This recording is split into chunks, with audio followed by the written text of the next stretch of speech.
Doctor बीना चतुर्वेदी की आवाज में उनके कहानी संग्रह दहलीज के सपने से सुनिए कहानी झोंपड़ी का फूल। इसमें मोहन अपनी माँ के साथ झोंपड़ी में रहता था। उसके पिता का देहांत हो चुका था। माँ आसपास के घरों में काम करके मोहन की परवरिश कर रही थी। मोहन ने कड़ी मेहनत करके सीए की परीक्षा तीसरे स्थान से पास कर ली थी। अगले दिन समाचार पत्रों में मोहन की फोटो के साथ प्रथम पृष्ठ पर छपा था झोंपड़ी का फूल। सुनिए कहानी झोंपड़ी का फूल। आज सोनाली की शादी की वर्षगांठ थी। उसने अपने घर में ही छोटी सी पार्टी रखी थी। उसके पति गगन एक सप्ताह से ऑफिस के काम से बाहर गए हुए थे। आज वह वापस आने वाले थे। सोनाली ने उन्हें सरप्राइज देने के लिए पार्टी रखी थी। कपूरी रसोई में खाना बना रही थी। पसीने में लथपथ कपूरी गर्मी के मारे बेहाल हो रही थी। सोनाली की रसोई ऐसे स्थान पर थी जहां नाम मात्र की भी हवा नहीं आती थी। गर्मी के दिनों में कपूरी को उस रसोई में काम करना आसमान से तारे तोड़ने के समान लगता था। उसने कई बार अपनी मालकिन से कहा था कि आपका इतना बड़ा घर है, आप रसोई को किसी दूसरे स्थान पर बनवा लीजिए, इसे स्टोर के रूप में काम में ले सकेंगे। मगर काम वाली की सलाह पर कौन ध्यान देता। अतः रसोई का स्थान नहीं बदला गया था। कपूरी के पति का देहांत हो चुका था। वह अपने बेटे के साथ एक झोंपड़ी में रहती थी। आमदनी का जरिया कपूरी का काम करना ही था। वो सोनाली के घर के सभी काम करती थी। सोनाली से उसे इतने पैसे मिल जाते थे जिनसे वह अपने बेटे की परवरिश कर लेती थी। कपूरी सुबह से ही सोनाली के घर काम पर चली जाती थी। वहां जाने से पहले वह मोहन को नाश्ता बनाकर दे जाती थी। दोपहर में जब वह वापस आती थी तब वह दोपहर का खाना बनाती थी। कभी कभी सोनाली कपूरी से कहती थी कि वह अपने और मोहन के लिए भी यहीं से खाना बनाकर ले जाए। आज काम अधिक होने से कपूरी दोपहर में अपने घर नहीं जा सकी थी। मोहन भूखा प्यासा अपनी माँ का इंतजार करता रहा था। उसे चिंता हो रही थी कि माँ क्यों नहीं आई।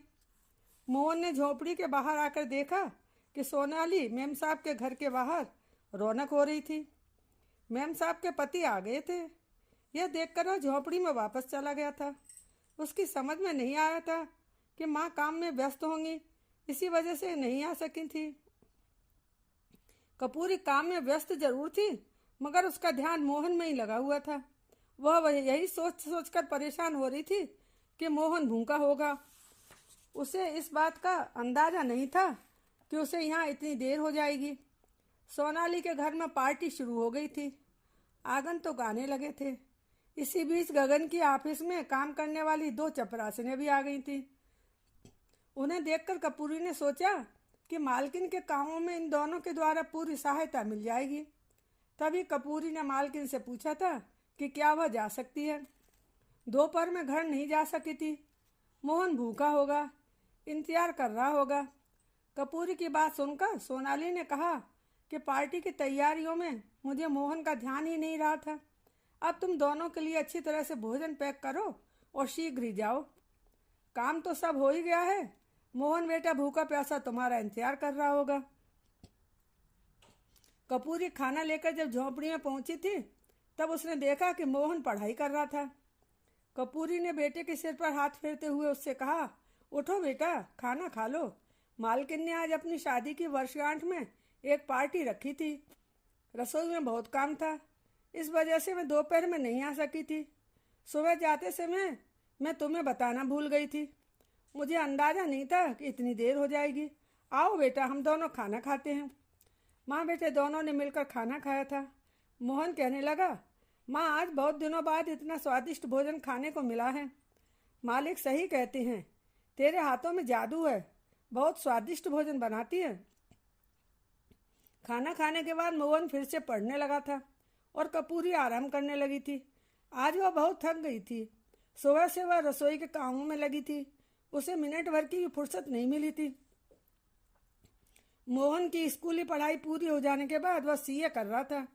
मोहन अपने स्कूल का होनहार विद्यार्थी था। पढ़ाई में वह हमेशा अव्वल रहता था। 12वीं कक्षा बोर्ड का परिणाम जब निकला तब वह 5वें स्थान पर आया था। उसके सम्मान में स्कूल में समारोह किया गया था। प्राचार्य महोदय ने जब मोहन से पूछा था कि वह आगे की पढ़ाई किस क्षेत्र में करना चाहता है, तब उसने कहा था कि वह सीए करना चाहता है।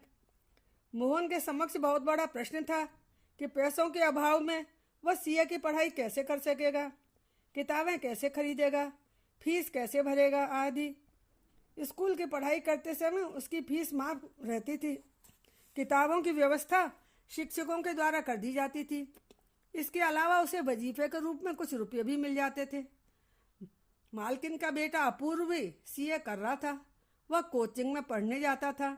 उसके पिताजी के द्वारा आगे से आगे सभी तरह की व्यवस्था कर दी जाती थी। अपूर्व जितनी भी किताबें चाहता था उसके लिए खरीद दी जाती थी। कपूरी के पास मोहन को कोचिंग में पढ़ने के लिए भेजने के लिए ना तो फीस के रुपये थे और ना ही किताबों को खरीदने के लिए कुछ व्यवस्था थी। मोहन को बस सीए करना था तो करना ही था। कपूरी जब सोनाली के घर का काम करने के बाद शाम को अपने घर जाती थी, तब अपूर्व अपनी किताब और कोचिंग क्लासेस के नोट्स मोहन को पढ़ाई करने के लिए उसे दे दिया करता था। मोहन रात भर जागकर उन्हें रजिस्टर में उतार लिया करता था। उसके पास फोटो स्टेट्स कराने के लिए भी पैसे नहीं होते थे। मोहन दिन रात पढ़ाई करता रहता था। वह कई कई दिनों तक झोंपड़ी से बाहर भी नहीं निकलता था। गगन ने अपने ऑफिस से एक पुराना लैपटॉप लाकर मोहन को दे दिया था। सोनाली को आज उसकी शादी की वर्षगांठ पर गगन ने बहुत महंगा मोबाइल गिफ्ट दिया था। तब सोनाली ने अगले दिन ही अपना पुराना मोबाइल मोहन को दे दिया था। लैपटॉप और मोबाइल मिल जाने से मोहन को पढ़ाई करने में काफ़ी मदद मिलने लगी थी। मोहन ने कठिन परिश्रम करके सीए इंटरमीडिएट कहानी यानी सीए के आदि कोर्स में सफलता प्राप्त कर ली थी। अब आगे की पढ़ाई के लिए वह और अधिक मेहनत कर रहा था। उसे रात भर पढ़ते हुए देखकर कपूरी को बहुत चिंता होती थी। वह भरपेट भोजन भी नहीं करता था, बहुत कमज़ोर होता जा रहा था। उसे लगता कि कहीं ये बीमार न पड़ जाए। एक दिन गगन कपूरी की झोंपड़ी पर मोहन से मिलने के लिए आए थे। उन्होंने मोहन से उसकी पढ़ाई के संबंध में बात की थी। वह उससे पूछ रहे थे कि उसकी फाइनल परीक्षा की तैयारी कैसी चल रही थी। मोहन ने जवाब दिया कि वह बहुत मेहनत के साथ तैयारी कर रहा है। उसे उम्मीद थी कि सब ठीक ही होगा। गगन ने मोहन को बताया था कि अपूर्व बहुत नर्वस हो रहा है। तुम 2-4 दिनों तक उसके साथ बैठकर पढ़ाई करो, जिससे तुम्हारे मार्गदर्शन में वह अपनी तैयारी भली भांति कर सके। इसके लिए तुम्हें हमारे घर पर ही रहना होगा। मोहन ने कहा ठीक है। अगले दिन मोहन अपूर्व के घर पढ़ाई करने के लिए आ गया था। मोहन के आ जाने से अपूर्व को पढ़ाई में बहुत सहायता मिली थी। अपूर्व जिन प्रश्नों में कई दिनों से उलझा हुआ था, उन प्रश्नों को मोहन ने बहुत आसानी से ढंग से अपूर्व को समझा दिया था।